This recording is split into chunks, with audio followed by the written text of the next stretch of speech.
Welcome back again to my channel. Today we'll be going through steps making jollof rice. The first thing you do is you would measure your rice and then put inside a container and you start washing like so. You wash as much as you can until you're satisfied before you start parboiling your rice. The first washing, in the first washing, your rice may appear very dirty, but that's actually the starchy nature of the rice. The water you see is starchy and also might contain some dust particles in it. So you have to wash several times. You could as well buy rice if you're using a foreign rice that may not actually need washing it much. You can reduce the number of times you wash your rice. But I washed my rice up to 3 times. Whatever you feel is actually necessary to make the job easy for you, you can use it. I was tired of using my hands to pick rice after washing, so I decided to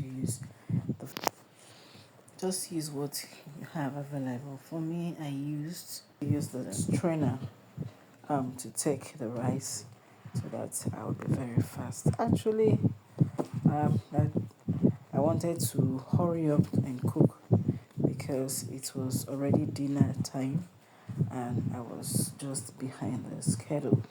So I tried as much as I could to ensure that I meet up with my time and also to enable the children to go in as when due. So I washed the rice about 3 to 4 times. Yes, I washed the rice 3 times.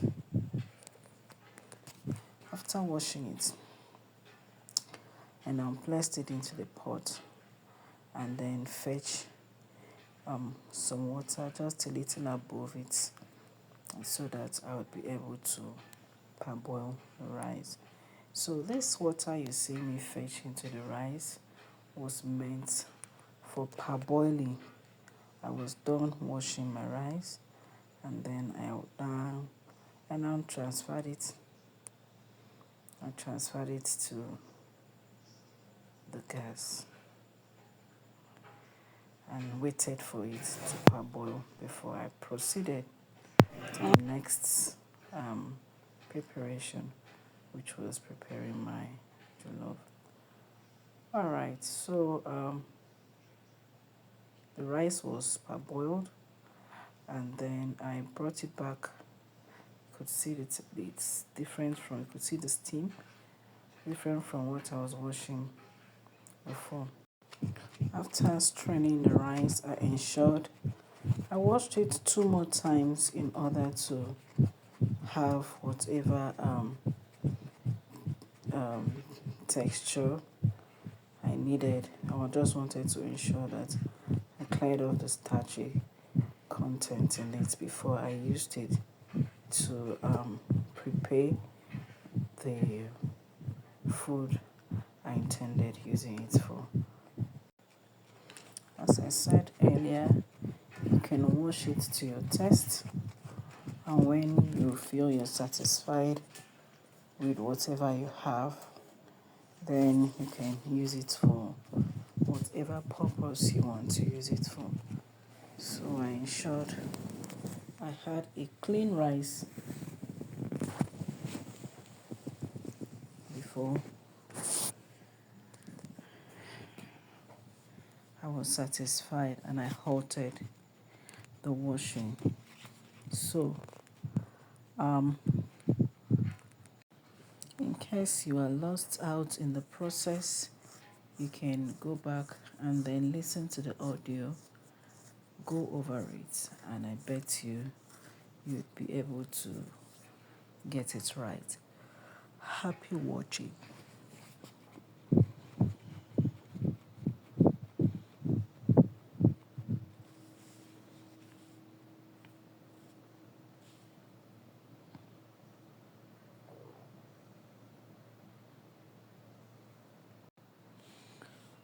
So at this point, I was done washing the parboiled rice, and then that was the last filtering.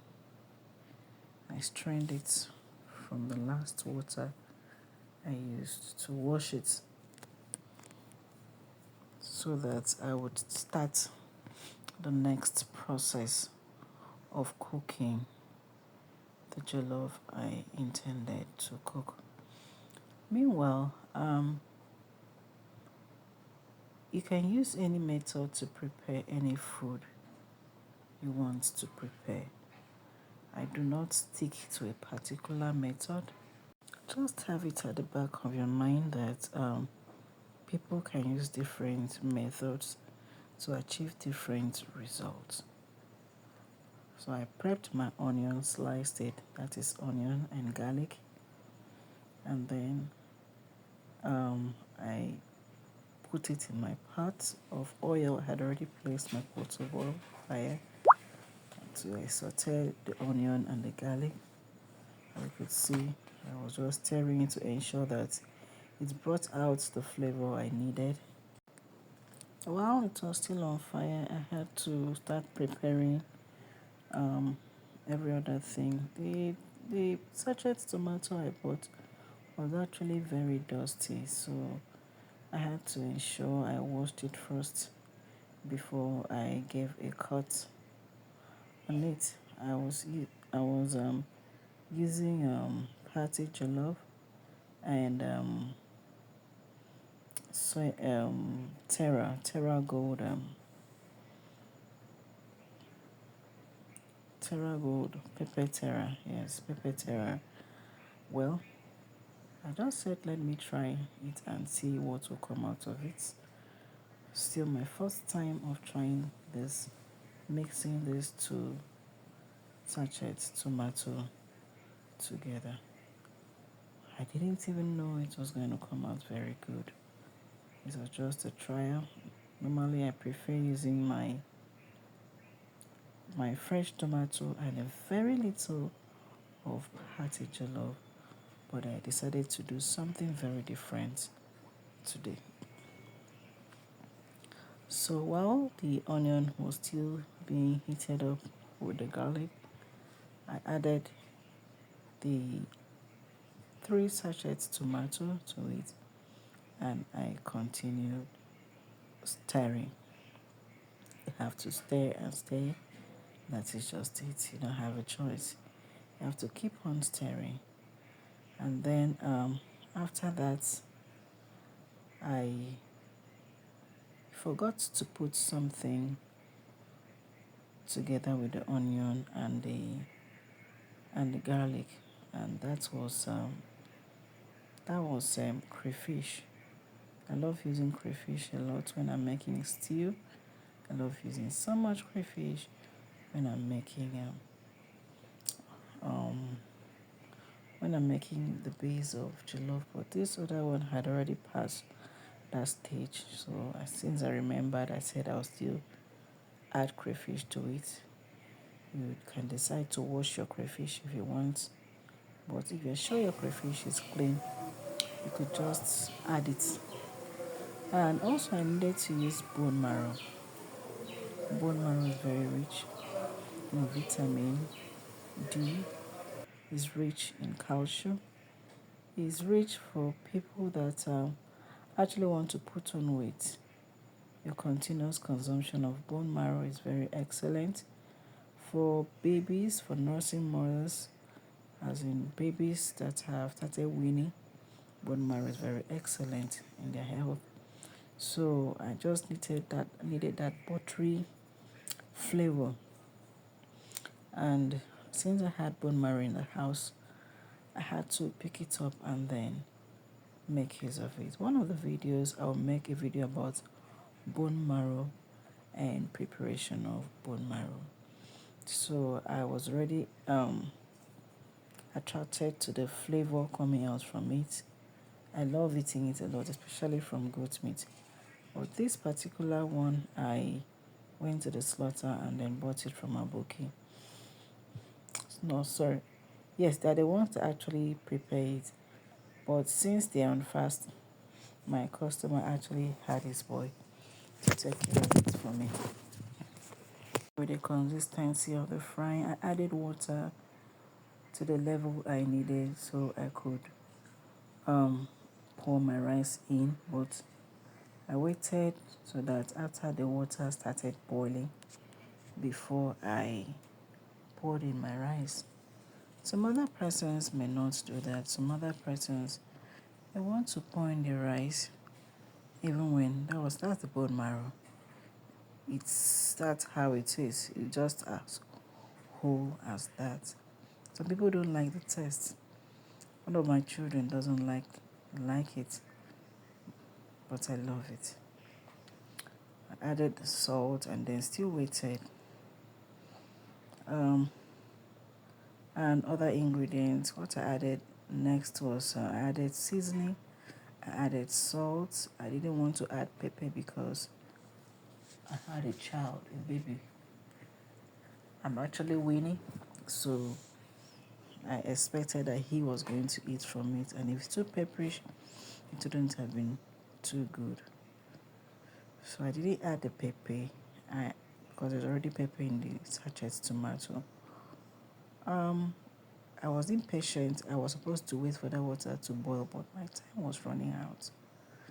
So when it just started boiling a bit, I had to start pouring in my rice. I couldn't wait. And while you're pouring in your rice, if you realize that the water is too small, you can always top up water. Remember, rule varies whenever you're cooking. You don't need to follow one method. There's 1,001 method out there you can use to achieve any result. It's just like mathematics. If you know a different method of solving math you can apply, it goes for cooking, it goes for every life activity, as long as you know what you are doing. So I poured in my rice, and then the water was too small. When I was almost done pouring in, I had to top up, the water in order to have adequate water that will cook the rice and also make it soft. I used a pressure pot to cook it. We don't eat strong rice in my house. So if you're a visitor and you eat strong rice, I'm sorry. When you come in, you have to learn how to eat very soft rice.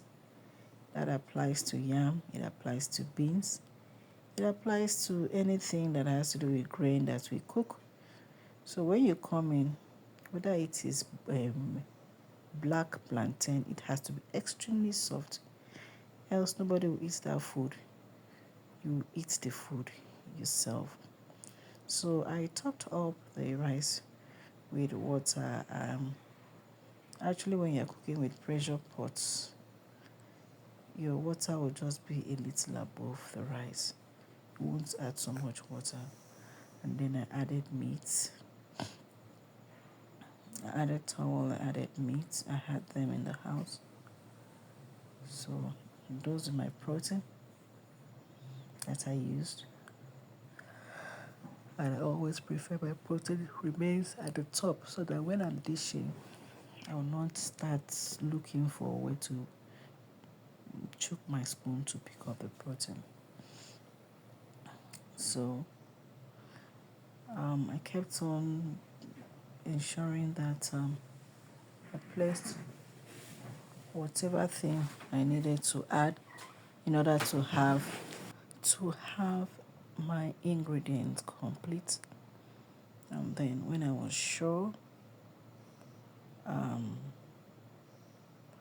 then covered the pot. When I was sure that I had placed everything, I had to look around to see if I had forgotten something. So if whatever thing you need to add at this point, you can add the fish you had fried or sardine, whatever protein you need to put in your pot, you can put it at this moment. For the spice, I'm not advertising here, but sometimes I like to use it at the base. But I forgot, so I had to put it when I remembered, and that is what you saw. So that is why I said I don't use a particular method to cook. And I was in a hurry. Everyone was just waiting for me. So after I was done, I covered the pot and then cooked it for a while. I cooked it for about 30 minutes, and that was it. My food was ready. So I was done. As you could see, the steam coming out. It didn't take me time. Between 15 to 30 minutes, it was already done. If you look into the pot, you see some kind of creamy substance around it. Those were the bone marrow. Yeah, wow. I didn't expect the taste to come out really nice, but it actually came out really nice and I enjoyed it. I'm not a fan of tin tomato, but I had to make use of it because that is what was just available. So if you're onto my channel for the first time, I want to encourage you that food preparations are actually very easy. You just study the trend and then you apply whatever you know to cook. If you cook the first time, you cook the second time, you cook the third time, and it didn't come out well, do not give up. Keep on trying, keep on doing your best, keep on changing those recipes until you know and then you have what works for you. And thank you for stopping by. Thank you for watching my channel. So, like, subscribe, and share the information you have received. Thank you.